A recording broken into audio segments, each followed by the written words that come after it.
네, 오늘은 2월 27일입니다. 목요일입니다. 새벽 예배 나오시는 우리 성도님들 환영합니다. 말씀 나누기 전에 공동기도 제목으로 기도하시겠습니다. 배옥진 집사의 뇌졸중을 치료해 주십시오.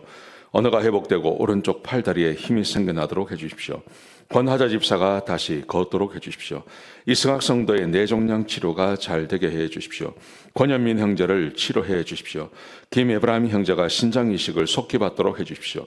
김씨 집사가 걷도록 해 주십시오. 오시오 선교사의 건강을 회복시켜 주십시오. 데빗박 형제의 건강을 회복시켜 주십시오. 대한민국이 정상화되게 해 주십시오.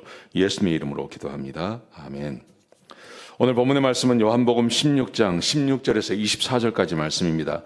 예수님께서 전하신 복음이라는 제목으로 하나님 말씀 함께 나누시겠습니다.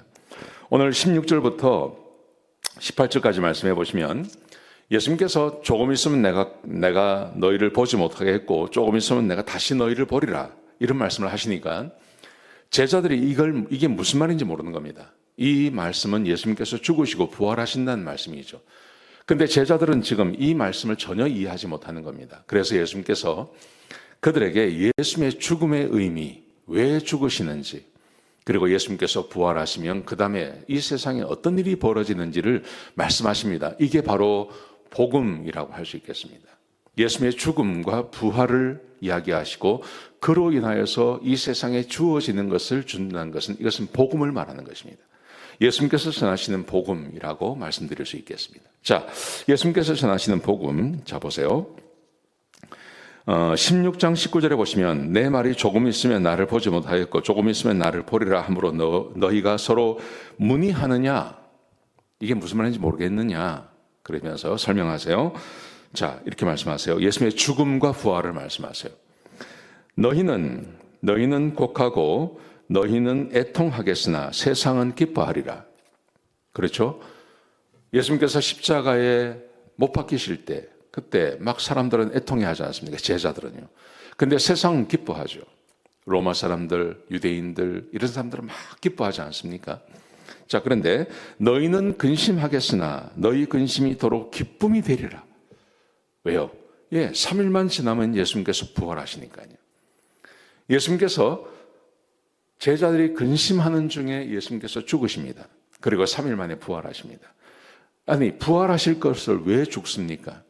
예수님의 죽음과 부활에는 어떤 의미가 있다는 것입니다. 그것을 예수님께서 이렇게 설명하십니다. 그 다음 말씀해 보시면 비유를 드세요. 21절에 보시면 여자가 해산하게 되면 그때가 이르렀으므로 근심하나 아기를 낳으면 세상에 사람 난 기쁨으로 말미암아 그 고통을 다시 기억하지 아니하느니라.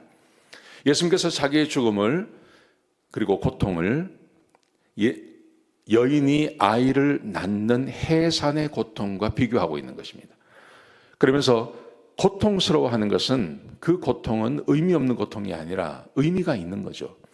자녀를 낳기 위해서 해산의 고통이라고 말하지 않습니까? 사람을 얻기 위해서 고통당하는 거죠. 예수님의 죽음도 똑같다는 겁니다. 예수님께서 죽으시고 부활하신 것, 이 고통을 왜 당하시냐 하면 세상 사람들을 구원하시기 위한 목적이 있는 고통이라고 말씀하세요. 자, 그 다음 말씀해 보시면요.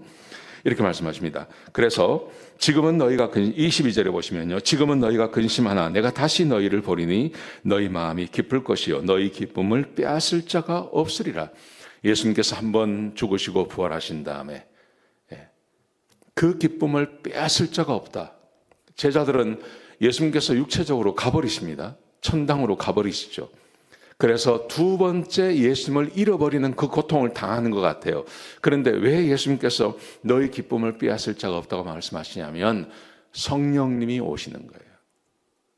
성령님은 또 다른 보혜사라고 말씀하셨어요. 보혜사이시고 그리고 성령님만 오시는 게 아니라 성부, 성자, 성령 하나님이 함께 제자들과 함께 거하지 않습니까? 실제로 예수님께서 떠나셨지만 부활하신 예수님께서 막 제자들에게 나타나지 않습니까? 베드로에도 나타나고 바울에게도 나타나고 예수님께서 막 나타나지 않습니까? 그러니까 이 기쁨을 빼앗을 자가 없다. 왜냐하면 성령님이 오시니까요. 그래서 이것을 이렇게 말합니다. 23절에 보시면 그날에는, 여기서 성경에서 신약이나 구약이나 그날이라고 표현하면 항상 성령의 재림을 이야기합니다. 성령께서 오시는 성령의 이 땅에 임재하심을 말하는 것입니다. 그날에는 너희가 아무것도 내게 묻지 아니하리라. 성령이 오시면 그 성령님이 모든 것을 가르치지 않습니까? 그러니까 너희가 그날에는 내게 아무것도 묻지 아니하리라. 내가 진실로 진실로 너희에게 이르노니 너희가 무엇이든지 아버지께 구하는 것을 내 이름으로 주시리라. 예, 성령이 임하시고 그 성령이 인도해 주셔서 하나님 말씀에 순종하고 계명을 지키면, 그러면 기도의 응답이 이루어진다는 거죠. 기쁨을 말하는 겁니다. 예수님께서 이 땅에서 가지셨던 그 기쁨, 예수님이 하나님께 간구하고 기도하며 응답해 주시는 그 놀라운 은혜, 그 놀라운 은혜가 끊임없이 사람들에게 일어난다는 것이죠. 그 다음 말씀에 보시면 지금까지는 너희가 내 이름으로 아무것도 구하지 아니하였으나 구하라 그리하면 받으리 너희 기쁨이 충만하리라. 예, 성령이 오셔서 그 성령님이 하나님의 뜻을 알게 하시고 예수님의 뜻을 알게 하십니다. 계명을 알게 하십니다. 그리고 그대로 살고 싶은 욕구가 생겨납니다. 그대로 살아갑니다. 그러면 하나님께서 내가 너의 기도를 응답해 주시겠다고 약속해 주셨죠. 예수님께서요. 그래서 실제로 기도하는 것마다 하나님께서 응답해 주시고 그리고 기쁨이 넘치는 삶을 살게 된다는 겁니다. 여러분, 이것이 예수님께서 전하신 복음입니다. 복음. 내가 왜 죽는지 아느냐? 내가 죽는 것은 너희를 살리기 위함이다. 근데 너희를 살리는 것은 성령님을 너에게 주시기 위함이다. 예수님께서 그렇게 말씀하고 계신 것입니다. 살아가신 성도 여러분, 복음이라는 것은 아주 간단합니다. 그것은 예수님께서 죽으시고 부활하신 다음에 성령님을 다시 우리에게 주시는 것입니다. 창세기 6장에서 성령이 사람을 영영히 떠나시거든요. 근데 떠나셨던 그 성령님이 다시 우리에게 임하는 것. 그러기 위해서 예수님께서 십자가에 죽으시고 부활하신 것입니다. 예. 거듭나셔서 성령님과 함께 동행하시고 그리고 약속하신 대로 기도하는 것마다 응답받는 그런 은혜가 있기를 주의 이름으로 축복합니다. 기도하시겠습니다. 아버지 하나님, 귀한 말씀 주셔서 감사를 드립니다.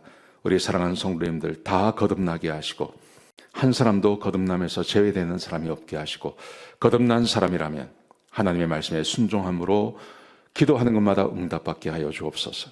우리 가운데 병든 자가 있습니다. 우리 가운데 고난 가운데 있는 사람들이 있습니다. 하나님, 우리가 하나님의 말씀에 순종하고 기도할 때 주께서 우리의 기도에 응답해 주실 줄로 믿습니다.